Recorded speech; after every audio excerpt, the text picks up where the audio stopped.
In Romans chapter 13 and verse 7, the Bible says, "Render therefore to all their dues, tribute to whom tribute is due." That verse, that part of that verse, always stands out to me this time of the year. As we get the opportunity to celebrate Mother's Day. We know, everybody here knows, I'm not big on holidays at all. There are very few that we even recognize. Thanksgiving, 4th of July. Mother's Day, one of those that we do recognize. So the Bible says not to get caught up in the vain traditions of men. However, that doesn't mean don't take part or recognize tradition at all. It simply says don't take part and recognize the vain traditions.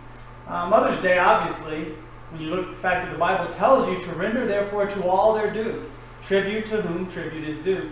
Mother's Day is clearly not a vain tradition, because if anyone that I'm aware of deserves tribute, it is mothers. And now it tells you that because a mother is actually expected to be a good mother.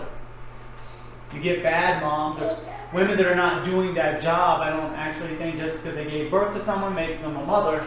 It's someone that is actually doing that job.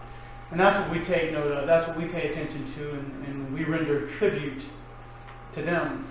Because children are a responsibility and a blessing from the Lord. Children are not a right. They are, in fact, a reward. In fact, in Psalms chapter 127 and verse 3, the Bible says, "Lo, children are an heritage of the Lord, and the fruit of the womb is His reward." He actually rewards you with children. So that position of mother is one that is blessed by God. That passage continues on and says, "As arrows are in the hand of a mighty man, so are children of the youth. Happy is the man that hath a quiver full of them." So just for my sons, that doesn't mean go have 20 more kids or anything like that. But children are a blessing to you. And it's for that reason God expects that mother to be a good mother. God gives women so many different instructions in the Bible centered around that type of leadership that's required of a mother. In Titus chapter 2, referring to the aged women, so some of you young women, this may not apply to you yet, but it does apply to you as you move forward. But it says that they may teach the young women to be sober, to love their husbands, to love their children. That's a huge portion of that motherhood, loving your children. In Deuteronomy chapter 6, in verse 5, starting in verse 5, the Bible says, "And thou shalt love the Lord thy God with all thine heart, and with all thy soul, and with all thy might. And these words, which I command thee this day, shall be in thine heart, and thou shalt teach them diligently unto thy children." The responsibility placed on a mother that does the job given to her, can literally change the world.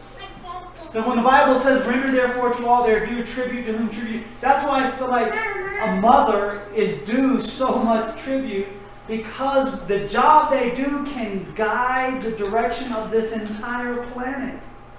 If you think about that, Proverbs chapter 22 verse 6 says, "Train up a child in the way he should go, and when he is old, he will not depart from it."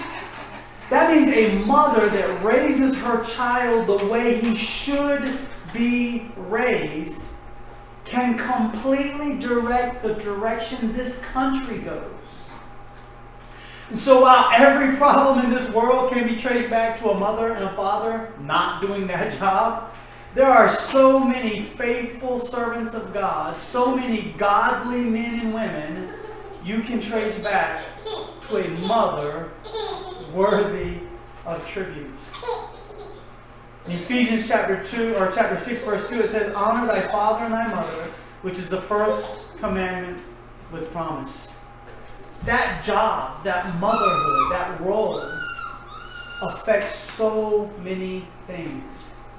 Happy children. I'm sitting here smiling because one of my grandchildren is just sitting there laughing and playing and happy in church. because their mother is training her up in the way she should go, sitting in church Sunday morning. And that just brings so much joy for me to have the privilege to be able to see that. Now, the Bible goes on. You don't hear, and this is something else, you don't hear any of the mothers in my family tooting their own horn, talking about how great they are. In fact, the day that you hear a mother talking about how wonderful of a mother she is, you probably are having a conversation with a woman that is doing a terrible job as a mother. Because the Bible says in Proverbs chapter 27 and verse 2, let another man praise thee, and not thine own mouth. And it's for that reason that for today, at the very least, my sons are going to come up, and we want to do that. Take a moment to praise the mothers in our lives, to offer a word of praise, since they don't have the opportunity or even the desire to get up and tell you what a great job they're doing, because they are doing an amazing job. So we want to take a moment and do that and render some tribute to those that tribute is due. So.